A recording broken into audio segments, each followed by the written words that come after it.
بسم اللہ الرحمن الرحیم۔ السلام علیکم دوستوں، تاریخ انسانی میں یروشلم ایک واحد شہر ہے جو دنیا میں موجود 3 سب سے بڑے اور اہم مذاہب یعنی مسلمان، عیسائی اور یہودیوں کے لیے مذہبی لحاظ سے نہایت اہمیت کا حامل ہے۔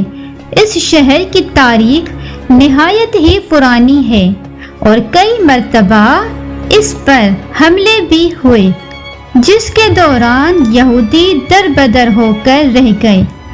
آج بھی ماہر آثار قدیمہ ان قدیم کھنڈرات میں موجود وہ عمارتیں تلاش کرنے کی کوشش کرتے ہیں جو اس شہر کے اجڑنے کے دوران نظروں سے اوجھل ہو گئیں۔ پہلی بار یہ شہر حضرت داؤد علیہ السلام کے دور میں تعمیر ہوا۔ وہ اللہ کے ایک جلیل القدر پیغمبر تھے۔ ان کا نام قرآن مجید میں 16 مرتبہ آیا ہے اور وہ پہلے پیغمبر ہیں جنہیں بنی اسرائیل کی بادشاہی بھی عطا ہوئی۔ قرآن پاک میں حضرت آدم علیہ السلام کے علاوہ حضرت داؤد علیہ السلام وہ واحد پیغمبر ہیں جنہیں خلیفہ کہہ کر بھی پکارا گیا ہے۔ آپ کو بادشاہت ملنے سے 1000 قبل میں وہ دور تھا جب بنی اسرائیل سے فلسطین کے اکثر علاقے چھینے جا چکے تھے۔ اس وقت بنی اسرائیل کے حکمران حضرت شمویل علیہ السلام تھے جو کہ بہت بوڑھے ہو چکے تھے، لہٰذا بنی اسرائیل نے دشمنوں کے مقابلے میں کسی بادشاہ کے لیے اللہ پاک سے دعا مانگی۔ یوں اللہ پاک کے حکم کے مطابق حضرت شمویل علیہ السلام نے 30 سال طالوت کو ان پر بادشاہ مقرر کرنا چاہا، مگر بنی اسرائیل نے انہیں بادشاہ تسلیم کرنے سے انکار کر دیا اور شرط رکھی کہ جب تک صندوق سکینہ ان کے حوالے نہ کر دیا جائے وہ طالوت کی بادشاہی کی اطاعت نہیں کریں گے۔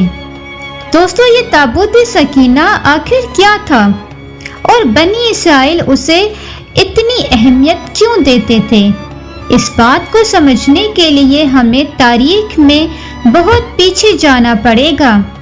دراصل یہ لکڑی کا بنا ہوا ایک صندوق تھا جو حضرت آدم علیہ السلام پر نازل ہوا تھا اور پوری زندگی ان کے پاس رہا اور پھر بطور وراثت آپ کی اولاد کو ملتا رہا، یہاں تک کہ یہ حضرت یعقوب علیہ السلام کو ملا جنہیں اسرائیل بھی کہا جاتا ہے اور آپ کی اولاد بنی اسرائیل کہلاتی ہے۔ یوں آپ کے بعد یہ آپ کی اولاد بنی اسرائیل تک پہنچا۔ حضرت موسیٰ علیہ السلام اللہ کے جلیل القدر پیغمبر تھے اور وہ بھی بنی اسرائیل سے تھے۔ یوں ہی یہ صندوق حضرت موسیٰ علیہ السلام تک بطور وراثت پہنچا۔ قصص الانبیاء کے مطابق اس تابوت میں تورات کا اصل نسخہ پتھر کی 2 تختیاں جو کوہ سینا پر حضرت موسیٰ علیہ السلام کو عطا کی گئی تھی۔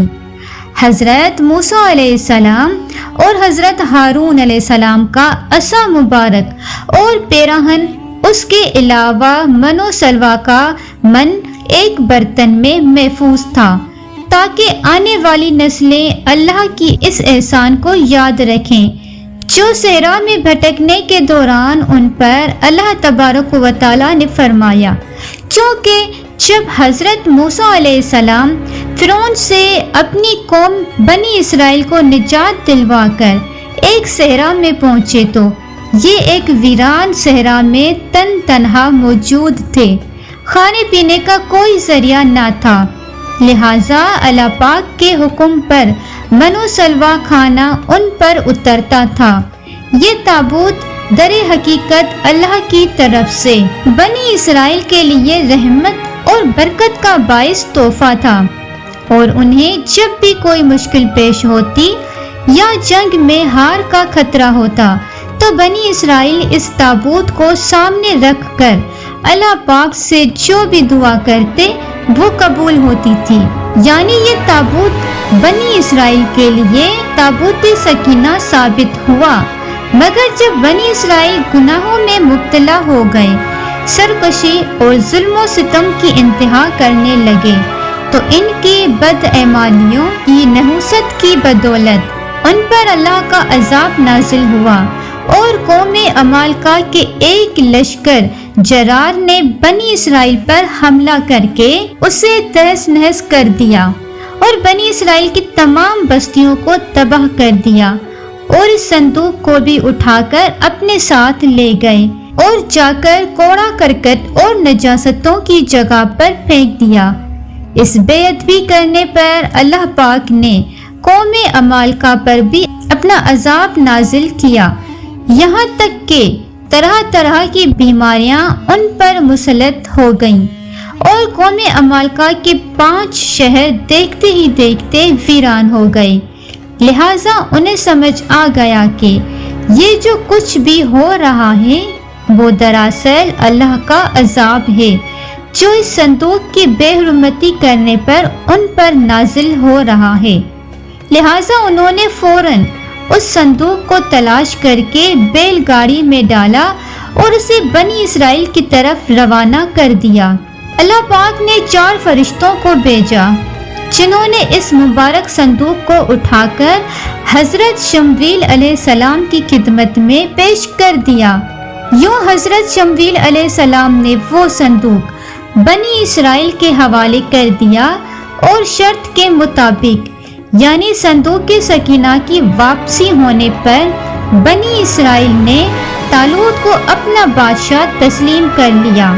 دوستو، حضرت داؤد علیہ السلام نے طالوت کے لشکر میں کم عمری میں شمولیت اختیار کی۔ اس وقت دشمن فلسطینیوں کے سپر سالار جالوت نے اسرائیلیوں کے مقابلے کی دعوت دی، مگر پورے اسرائیلیوں میں سے کسی میں بھی اس سے مقابلہ کرنے کی ہمت نہ تھی۔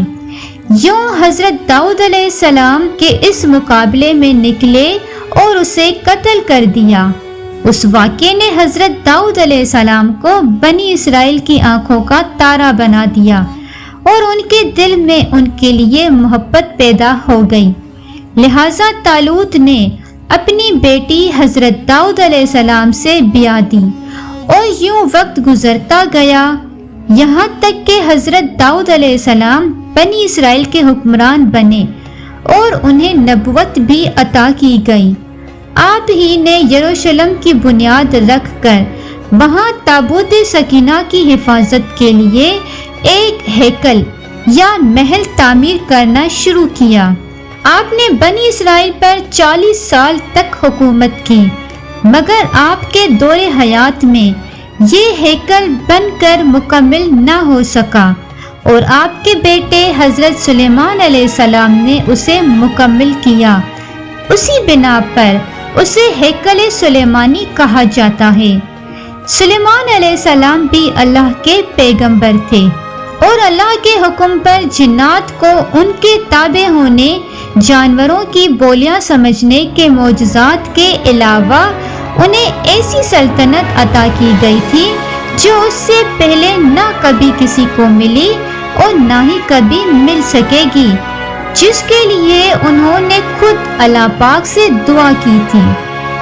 دوستو، ہیکل سلیمانی کی تعمیر میں 7 سال کا عرصہ لگا، اور یوں یہ 410 سال تک قائم رہا، یہاں تک کہ حضرت سلیمان علیہ السلام کے بعد بنی اسرائیل کے آپسی جھگڑے شروع ہو گئے، جس کے نتیجے میں 2 ریاستیں شمالی فلسطین میں سلطنت اسرائیل اور جنوبی فلسطین میں سلطنت یہود قائم ہو گئی۔